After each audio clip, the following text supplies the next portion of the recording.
All right. We are now going to hear from Charlotte. And I just want to do a little quick check. Am I the only one? Katie, can you see a third column in the call that is a, is it just me? Sorry, I'm talking to a person that is talking to me, but you don't hear her. I just want to make sure we have the right setup for Charlotte coming up here. Okay, it's just me. Cool. I'm seeing things. So I'm going to introduce Charlotte, and she is representing Denmark.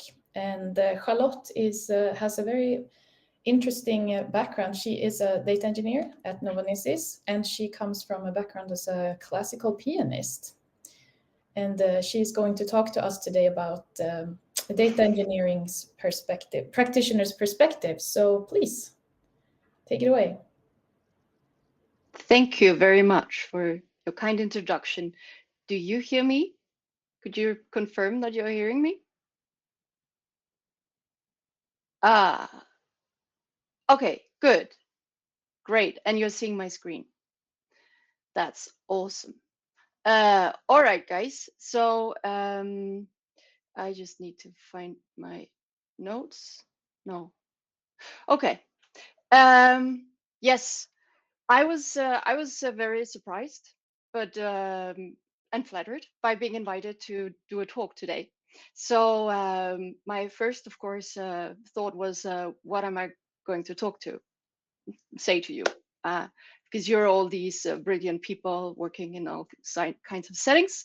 And then Lena got me persuaded, and I actually, having done this transition from coming from somewhere else, sometimes I kind of feel like an outsider. So I thought it might be interesting to, I mean, there are all these things that has been a surprise to me discovering in this journey becoming a data engineer, and I thought I might like to share that with you. There are students out there or people who are aspiring data engineers, or you might have this might be really useful for you to the stuff I wish someone had told me up front. So let's just dig into it, and I hope other data engineers can relate to what I'm saying too. And yes, so I'm just gonna present my shortly. I'm gonna talk mostly about this because I think most I don't have the numbers, but I think most data engineers probably will be doing data engineering in the context of an enterprise. So not necessarily the startups or very front runners I mean, those really plain data chunk, just chunking out data. And so I'm going to be talking, it's going to be very hands-on, I hope. And so this is going to be focused around this data engineering in this context of an enterprise and organization, and what kind of some at the end, some loose thoughts, I call it trends, but loose thoughts on how I see data engineers, data people can contribute within the field of making progress in data science in this context of the organization. So first, who am I? So yeah, computer science, it's my second professional life. So I started out being pianist, teaching and performing music for many years. And as a very mature adult, I'd say, I started studying applied math and computer science in the Université Toulouse-Sabatier in Toulouse.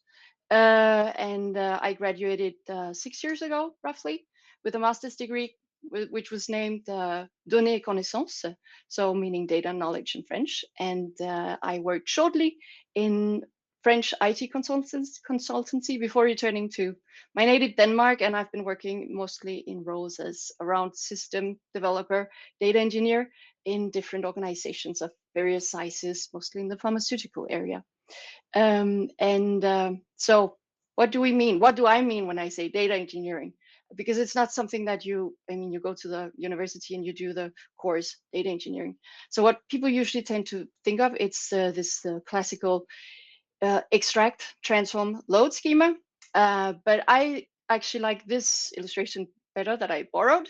So we call it ingestion. We have this ingestion phase, and then there's the transformation and the serving to various types of applications in the end. And everything is built on this foundation of storage. But what this also shows, this illustration, is how different fields are actually intertwined in the field of data engineering. Because in this process, doing this, you need to take into consideration these undercurrents of security, who can access how, what, and so forth, data management, data operations, how do you handle schema changes, and data architecture, orchestration, and software engineering. And so this is actually it's a rather broad thing, and this is usually a role that you grow into it. You come from adjacent areas such as software engineering or some ETL development, data science, and then you grow into becoming this data engineering type. Depending on your organizations, and there are many different organizations, it will highly influence your role. So there are many organizations out there which are, this is again a borrowed and a very simplified version of the data maturity model, which is developed in great length by Gardner and others. But what you usually see is organizations starting out with data, they're hiring in data engineers as well. And they are low on digital. They don't really have a digital imprint of their processes, and processes are governed by the GMP, good manufacturing practice. That was the case when I was working at Novonesis. So GMP was the king of everything. As we grew up, scaling with data, and in the top we have those with data at the core of the business. I'm imagining startups here. I've never worked at it, so I'm just imagining it. And depending on, the organizations can be huge. So depending on the business unit, somewhere, and this is usually when it comes to manufacturing, the guys actually making physical objects. Usually they're like down here. They have, and the users of data products here, they can have all types of, all kinds. It can be engineers, but it can be a skilled technician or a skilled worker or something.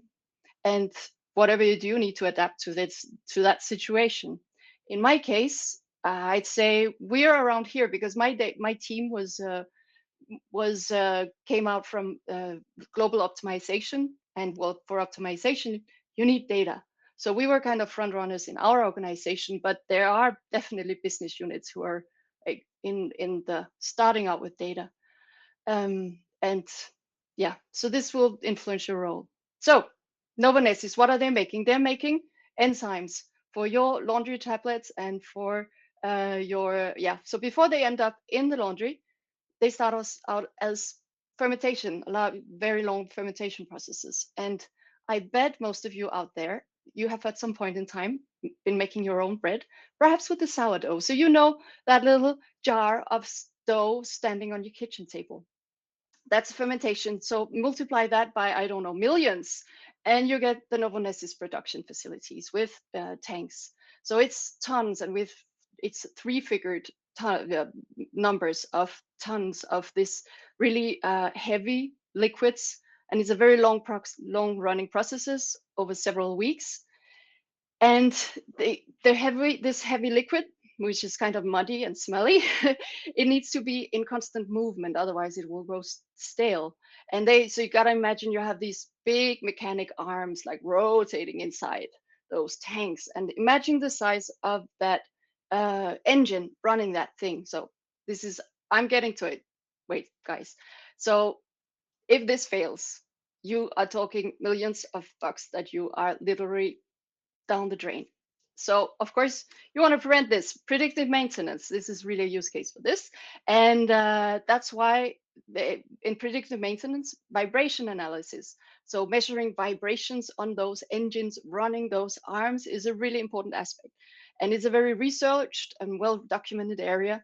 So you can really, it has huge potential. So 6 years back, approximately, Novonesis went out and made a huge investment project. So buying all these vibration sensors, because there are lots of tanks and you need a lot of sensors, you need a lot of data, a lot of hardware and network on premises. And so building custom software, including streaming technologies and machine learning to predict future failures based on these patterns of vibrations, and dashboards showing alarms when vibrations were reaching critical limits. And then 6 years later, this is when I come into the picture. I didn't know anything about this. 6 months ago. Can we lower the cost on this? That was a really expensive time series database as a backend, etc. So I started out looking into this. Can we lower the cost of running this data product, these things? So I did parallel tasks here. I worked on setting up a cheaper backend, so something that would fit into our current IT landscape, so cloud hosted and infrastructure as code, and moving some of these functionalities. And on the other side, I decided to go out and talk to the users, who's actually using this, get some, can we improve this or like slightly modify it, and get some general feedback. So this one was working pretty well, this first bit here, but here questions, they were just piling up. And the initial project, so what I learned about the initial project when I started asking around was that it had been intended for specialists in vibration, well, 2 user groups, specialists in vibration analysis. And for them, they had this dedicated, really advanced analytical tool where you need to be a specialist to make any of it. And we had the technicians, the guys performing the actual work on this, on the maintenance on those engines, and they had those dashboards showing alarms. And over time, well, the specialists they left for whatever reason, and only the technicians were left. And they didn't really trust those alarms, because to them it was just showing weird alarms, false alarms, so it didn't really have any meaning to them. And in the end, well, they decided to turn it off because it didn't really give any value to their work. So that was kind of a bummer. And but it also illustrates very, very well the challenges when you're introducing advanced data products into organizations which are perhaps not at that level yet. Because at the initial stages of a project, you have this really good idea, lots of energy and resources, that's energy. And what's not really in the scope of that project, it's change management. What are you going to do with people? Because these people, it needs to be incorporated into their daily processes. And knowledge about data is really not anchored in the organization. That's what I see very, very often, that people they are actually, to some extent, they're producing data, but they don't understand what's going on. And maintaining that data pipeline and the machine learning model, which just totally went off. Well, that was not a part of the initial projects as well. So as a result, the users, they lost trust in what it was showing, and well, you could perhaps consider the initial investment was lost. So I came up with this. I mean, I was asking around, and nobody had been asking around before me. So what was I supposed to do? So I decided to like step out of my data engineering role, and I called for a meeting with the responsible managers and presenting them with, well, the facts, the way I saw them, and 2 possible things to do. So actually, I mean, turn it off. Nobody's using it. Why keep it alive?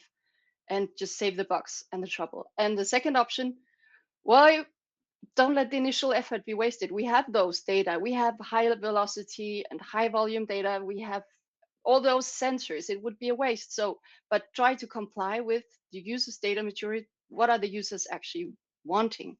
And grow some trust and anchor this in the organization, and let the product just evolve with the end users.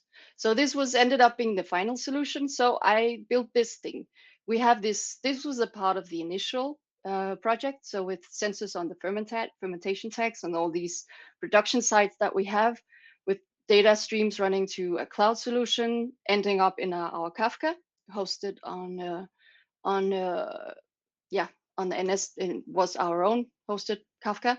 And as you know, if you were following Alice's talk this morning, this is high velocity and high volume data, which is not able to be handled by this daily tool that the technicians were using. They were using Pi. It's a very common product in manufacturing IT for monitoring processes and what's going on.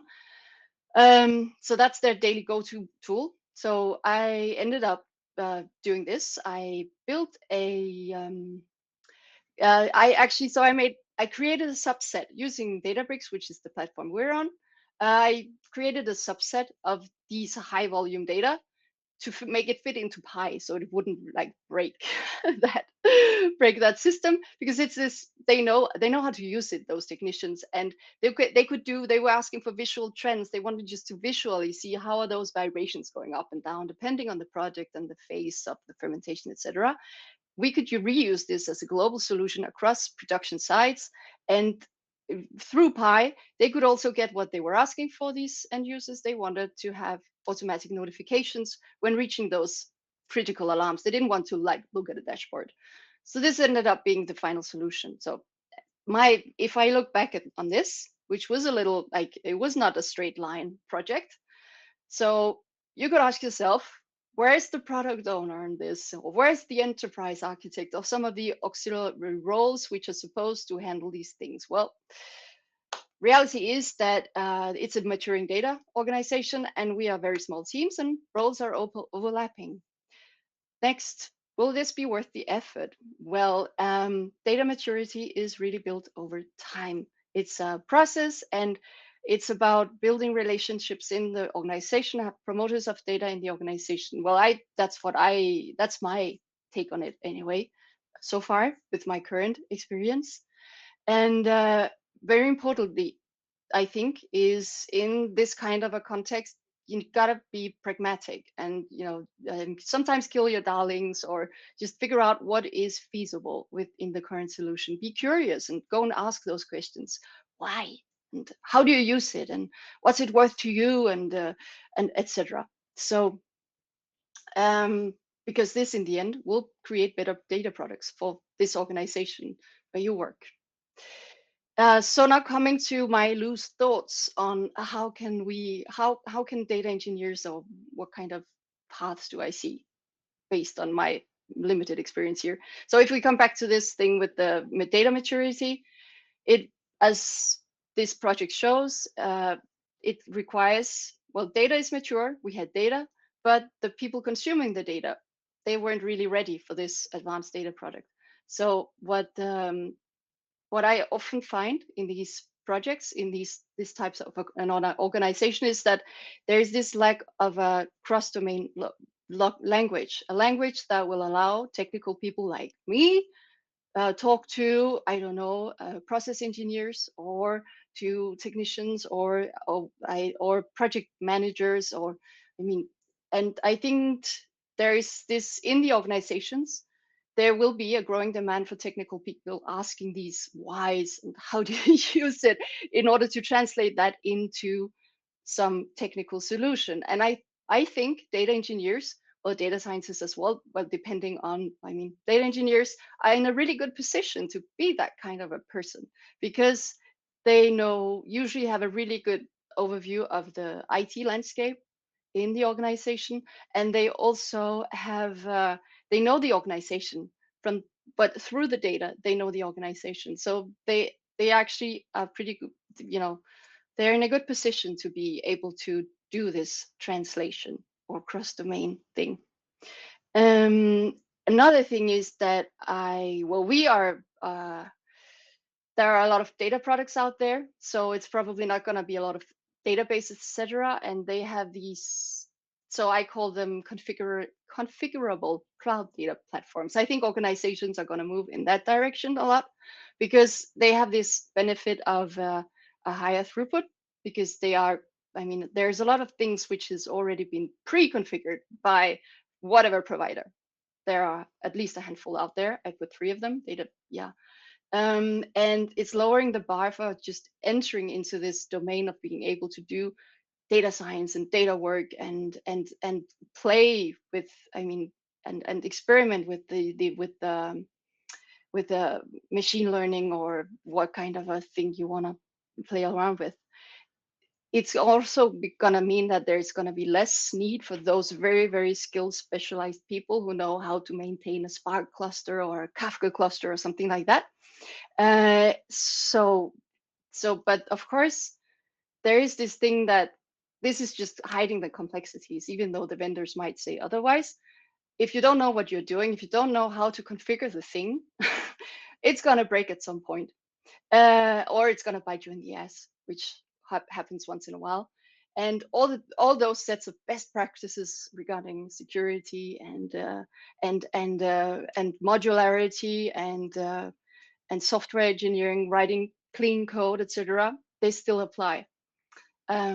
So and then I in the end, I know this is, you can think of this as a banality, this thing with the team culture, and I agree, but on the other hand, it seems to be something which is rather difficult for people to actually live in. So I thought there's no harm in just putting it here and reminding ourselves, because as I mentioned previously, this data engineering role is usually something that you grow into from adjacent areas. So it requires that you learn from your peers. And this requires, well, that seniors, they share their knowledge. And sometimes they need a little nudging. People can be like very in their own little world. Pragmatism, show data's potential, but avoid creating that technical debt that will be hard to get rid of later. And be curious. And this might be a little controversial to make this statement. We can put it into quotes if you like, but slow down on the ambitions, meaning that you might be able to be the front runner, or your team might be able to be that front runner in the organization, but the others, they need to be able to follow as well. So focus on what can be obtained on the short term and celebrate. Remember to celebrate all all the stuff that went well, and then keep that vision alive of that great data, fantastic data platform that you're going to build, from where you can deploy all your statistical models, etc., and create huge value for that organization where you're working. So yeah, just so remember, understand what state your organization is in regards of data maturity. Remember to share your knowledge, know the concepts, those basic concepts that never ever really changes, and keep learning and keep asking questions. So thank you guys. I was inspired for this talk. This fundamental of data engineering, I thought that was it reflected a lot of my experience in the field, and then I want to thank my team. So with that, questions. Wow, thank you so much, Charlotte. Super thought-provoking. I'm sitting here and thinking now. Oh, really? Yeah. Yes, we have some questions for you. We are going to start with one question from Alicia. Speaking of different sizes of companies and different levels of data maturity, what do you like particularly in working in a big industry enterprise? I don't know. I would actually call, because I came from Novo Nordisk, I would call that like the big enterprise.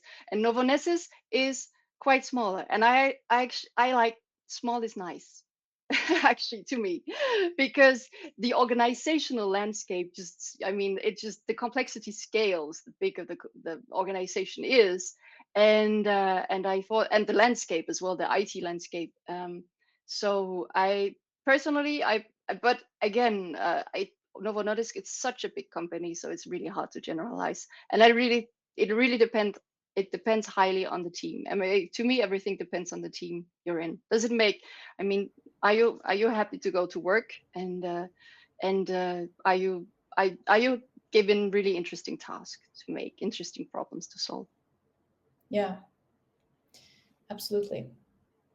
We have another question. Are there any similarities between your two careers, such as mindset or skill sets? I get that a lot. So I've actually, I don't think, yes and no. When I initially started out, I thought that I don't know, that I could somehow, I mean, people ask me that question, does it translate?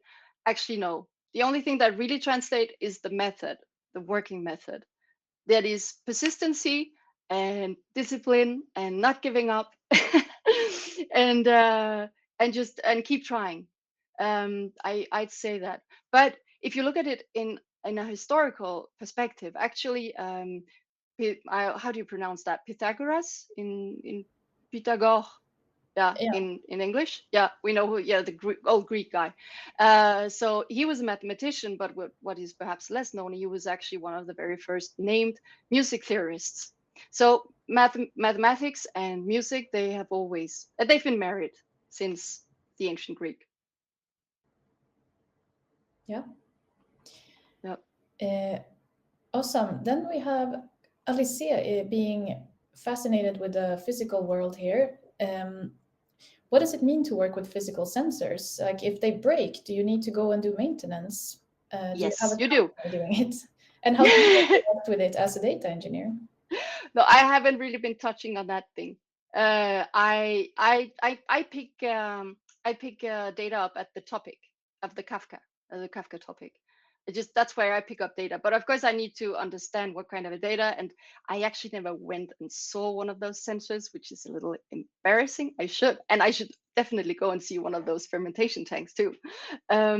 So there is a company. Actually, it was a vendor who sold the entire system and software to Novonesis back then. So it's a lot of sensors, and it's a lot of data, lots and lots of data.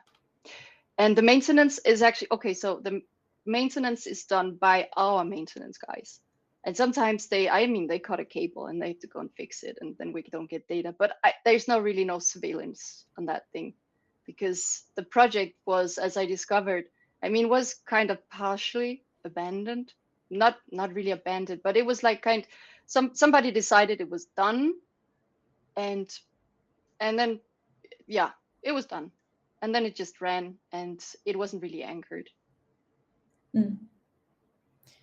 Yeah, I have a question for you also. Yep. I thought that the part you described with somebody once created some dashboards and some alarms, and then it kind of drifted off, and then nobody ended up looking at it. I like to call this dashboard drift. Yes. Do you think it's possible to build a non-drifting dashboard? And in that case, how? Oh, only if it's related to KPIs, I think. Probably. Unless there's somebody who needs to do a report on something and they need to look it up in, I don't know. I don't know. Fortunately, I have not been doing a lot of work with dashboards. But the problem is with dashboards, of course, this thing that it's passive.